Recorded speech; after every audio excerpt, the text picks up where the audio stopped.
නිකිල සංඛ්‍යා අඩු කිරීම. මේක තමයි නම් හොඳටම කරගන්න ඕන. බලන්න. right. නම ගණන හතරක් ගන්නවා. 1 2 3 4. ධන 5 අඩු කිරීම ධන 2. ඍණ 5 අඩු කිරීම ඍණ 2. ධන 5 අඩු කිරීම ඍණ 2. ඍණ 5 අඩු කිරීම ධන 2. අඩු කිරීම ධන 2. හරි. මේ ටික හදන්න පුළුවන් නම් ඕනම ධන ඍණ එකක් අඩු කරන්න පුළුවන්. තව අපිට ප්‍රතිදින තියෙන දශම සංඛ්‍යා අඩු කරගෙන ඉතර ඊට පස්සේ කරන විදිය මේක. සිද්ධාන්ත මේක. හරි. නේ? වරහණක් කියන්නේ ගුණ කිරීම. අපි ඉස්සෙල්ලා කතා කරා. වරහණක් කියලා කියන්නේ ගුණ කිරීම. right. ඔක මතක තියාගන්නකෝ. ඔන්න මම හිතන විදිහත් එක්ක කියනවා නේ. ධන 5 වරහණක් කියන්නේ ගුණ කිරීමනේ. ඍණයි ධනයි ගුණ කරපුවාම අපි කලින් ලකුණ ඉගෙන ගත්තා. ඍණයි ධනයි ගුණ කරාම ලකුණ මොකද්ද? ඍණ 2යි. දෙයෙන් බලන්න අපිට කලින් කරා වගේ. ධන 5යි ඍණ 2යි. ධනයි ඍණයි දෙකම තියෙනවා. ඒ වෙලාවට මොකද කරන්නේ? විශාල සංඛ්‍යාවෙන් කුඩා සංඛ්‍යාව අඩු කරනවා. විශාල සංඛ්‍යාවේ ලකුණු දානවා. 5න් 2ක් අඩු කරපුවාම උත්තරේ කියනවා 3යි. විශාල සංඛ්‍යාවේ ලකුණ දානවා. ඍණ 5 වරහණක් කියන්නේ ගුණ කිරීම. ඍණයි ගුණ කරපුවාම ලකුණ මොකද්ද? ධන. අපි ඉගෙන ගත්තා නම් ධන දෙකක් වෙනවා. දැන් අර කලින් කරපුවා වගේ නේ. ඍණයි ධනයි දෙකම තියෙනවා. ඒ වෙලාවට කරන්නේ විශාල සංඛ්‍යාවෙන් කුඩා සංඛ්‍යාව අඩු කරනවා. විශාල සංඛ්‍යාව ලකුණු දානවා. 5න් 2ක් අඩු කරපුවාම ලකුණු උත්තරේ 3යි. ලකුණ මොකද්ද? විශාල සංඛ්‍යාව ඉස්සරහා ලකුණ ඍණයි. අන්න ඍණ 3යි කියලා උත්තරේ එනවා. ඊගාට ධන 5යි වරහණක් කියන්නේ ගුණ කිරීමක්. ඍණයි ගුණ කරපුවාම ලකුණ මොකද්ද? ධනයි.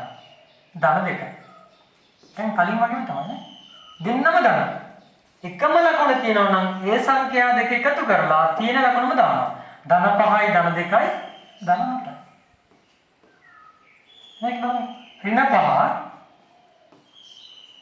ඍණයි ධනයි ගුණ කරපුවාම ලකුණ මොකද්ද? ඍණ ගුණ කිරීම ධන. ඍණයි ධනයි ඍණ දෙකක් කියනවා. එකම ලකුණ තියෙන්නේ ඍණ 5යි ඍණ 2යි.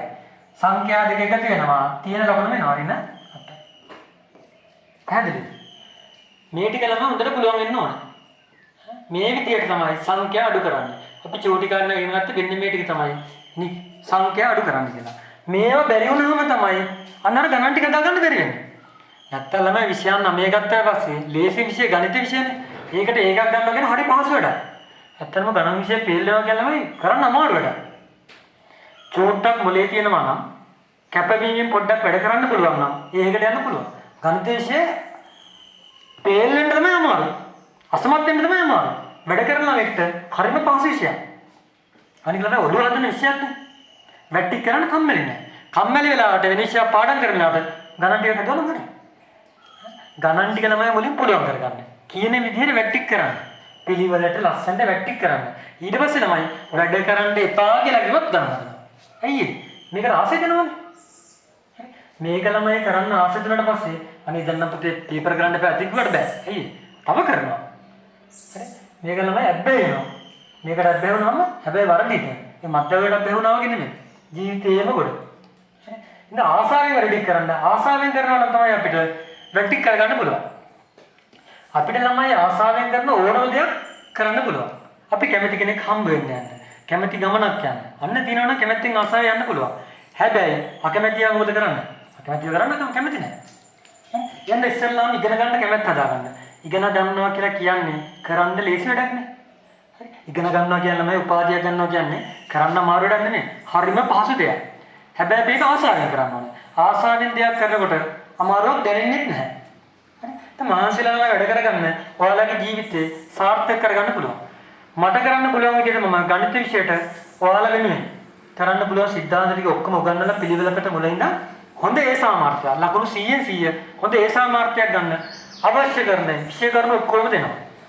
මූලික දැනුම කුමන මූලික දැනුමක හිටියා. සුළු කරන්න බැරි වුණත් සුළු කරන එකේ ඉන්න. මුලින්ම එකතු කරන අඩු කරන ගුණ කරන බෙදෙන එකේ ඉන්න සියලු දේම කියලා එනවා. දැන් අපි එකතු කිරීම කරා, අඩු කිරීම කරා, ගුණ කිරීම කරා, බෙදීම කරා. මේ දේවල් ටික කතා කරා. හරි. රයිට්. අපි ඊගා වීඩියෝ එකේ තමයි හම්බ වෙමු.